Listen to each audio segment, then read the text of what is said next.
Hello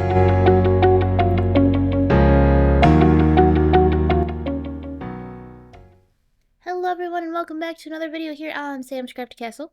And today we are continuing on with the clean and simple card theme thing that I've had going for a while now. I'm going to use this Botanical Duos die set from Genie K Designs. They're very kind of intricate flower leaf kind of things.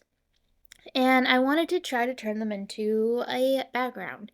So I thought it'd be fun to do a tone-on-tone background, and I thought it would maybe almost make it look like it was embossed, like a dry embossing with an embossing folder. And I wanted to try it and see what happens. I know I've seen, like, Jennifer, I think, do a card where she took a bunch of die cuts and then, like, cut off the front panel of the card and then glue the die cuts just to, like, the hingy part and make almost like a see-through kind of thing. But I didn't want to do that with these because I think they're too delicate and I don't think they would hold up, even though they're very pretty. Um, so I was like, well, I'm just going to glue them to a background piece. And originally I was planning on doing a one layer card, but then I'll tell you in a minute how I changed my mind and why I changed my mind. But so I started basically where this is leading to is there's a lot of die cutting in this video, first of all, because I have to cut these out a lot because there's only 2 of them. And basically what I did is I just grabbed some white paper because like I said, I wanted to do a tone on tone thing and I wanted to do white because that's been a vibe lately apparently. And for me at least.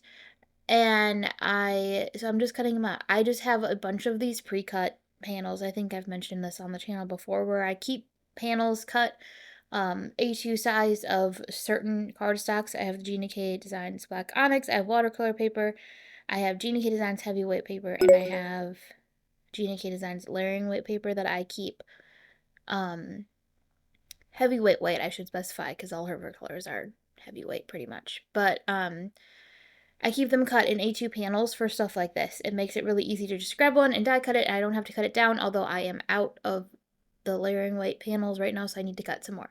But, but yeah, so I keep those around, so that makes it really easy to cut things out. I can get about 4 of these out of each panel. And they're pretty big, so I didn't need a lot. So I realized that I needed to know how many die cuts I needed. So I grabbed just a random card base out of my card base drawer and was like, okay, I'm just going to use this one to lay everything out and figure it out, and then I'll glue it down on a white one. Only to like halfway through start really, really loving the white and pink thing that was going on. And so I changed my mind. But I still was like, but I still want to do because the white on white because I think it's gonna look like an embossing folder when I'm done. And that seemed really cool to me. But now I kind of am digging the pink and white thing. So I ended up just you'll see how I make it work in the end. Like I said, there's a lot of die cutting in this one. And I thought I'd maybe share a few tips for like intricate die cuts, I guess. So I don't really have that many, and these dies actually worked fairly well for me in terms of, for the most part, they poked out when they were supposed to poke out.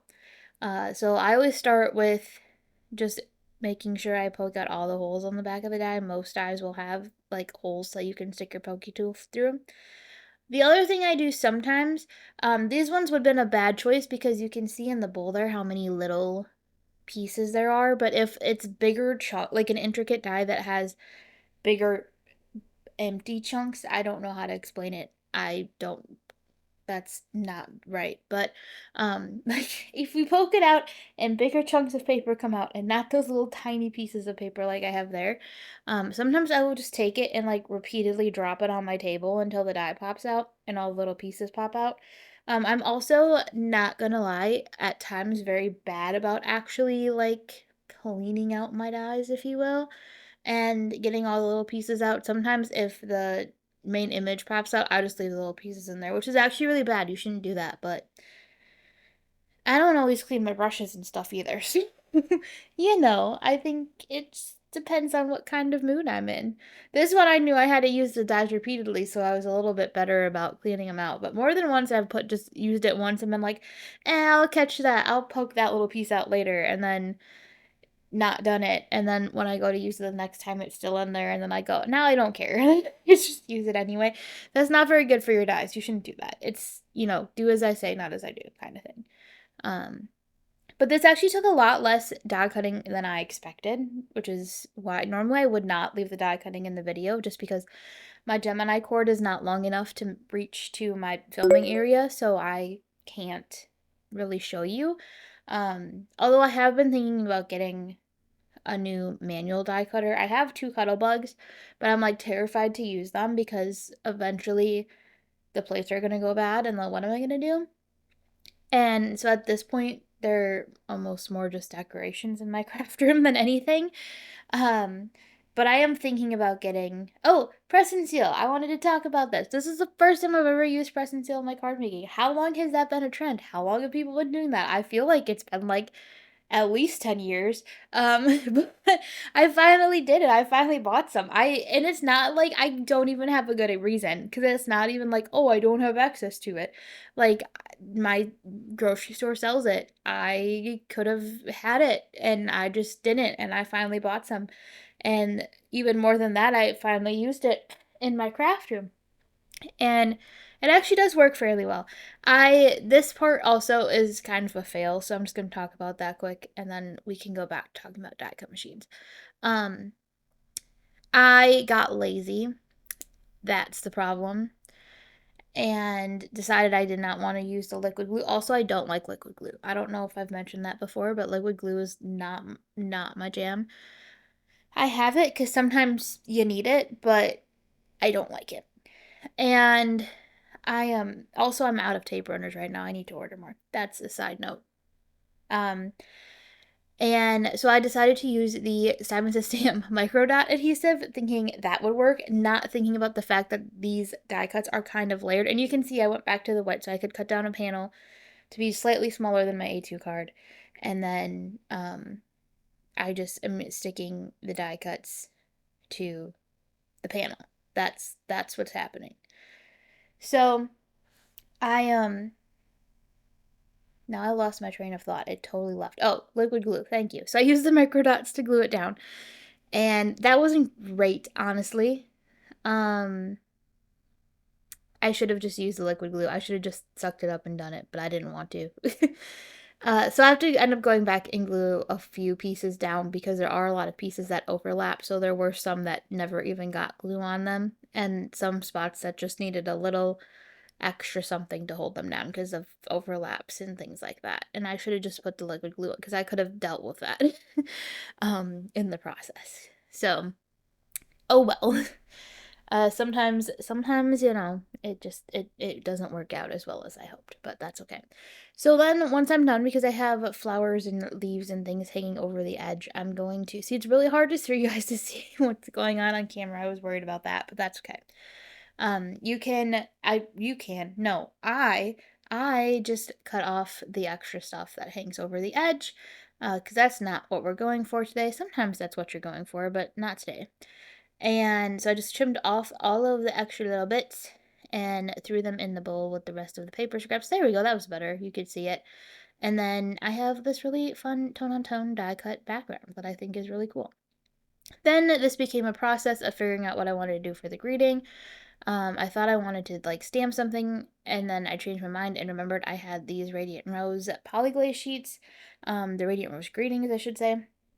So, but I didn't want any more white. I wanted it to stand out a little bit, which is why I was gonna like cut a sentiment strip kind of thing originally. So I just ink blended over this really quick and gave it a little bit of pink because, like I said, I had fallen in love with the pink and white vibe that I had going when I was kind of laying stuff out.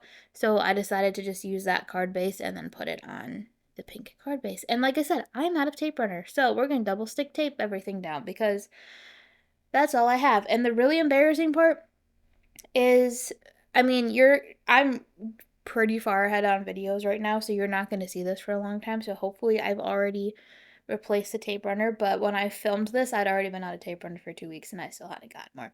So I need to fix that problem. Hopefully saying this out loud so many times will convince me to fix that problem this weekend. Hopefully. I hope so. Anyway, um I'm sticking up the Radiant Greetings thing with some foam tape because, again, it with the background it kind of gets lost because it's tiny. So I wanted to pop it up a little bit just to make it stand out a little bit more. And then I'm going to stick the... Oh, I forgot I did the rhinestones. That's right. And then I felt like it still needed a little something, but I did this bad, so don't do this. Um, I decided to put some angel or rhinestones on, but I should have grabbed all the little ones, and instead I grabbed all big ones. So I don't really like it. But if I would have done little ones, it would have been perfect. I just think I grabbed one and wasn't really paying attention because it was kind of a last minute like, oh, I should add some sparklies. And or sequins. Maybe I should have just used sequins. I don't know. I should have done something different with the embellishments though, because it doesn't quite fit. But that's okay. It's all good. It still looks nice. So, yeah, that's everything for today. Um, I think. Oh, I guess I didn't finish die cut conversation today. I have two cuddle bugs, and they're pretty much just decoration now. But basically, what I was trying to ask is, do you guys have a manual die cut machine that you like? Right now, I'm kind of leaning towards the Spellbinders Platinum. I think the Platinum 6 because that seems to be a popular one. I don't really need a manual one, honestly, but I just think it might be nice to have. And like, what if the power goes out and I can't use my Gemini? That would be horrible, actually. So, anyway, that's it for today. Thank you so much for watching. Don't forget to like, subscribe, and comment down below, and I will see you again soon. Have a crafty day.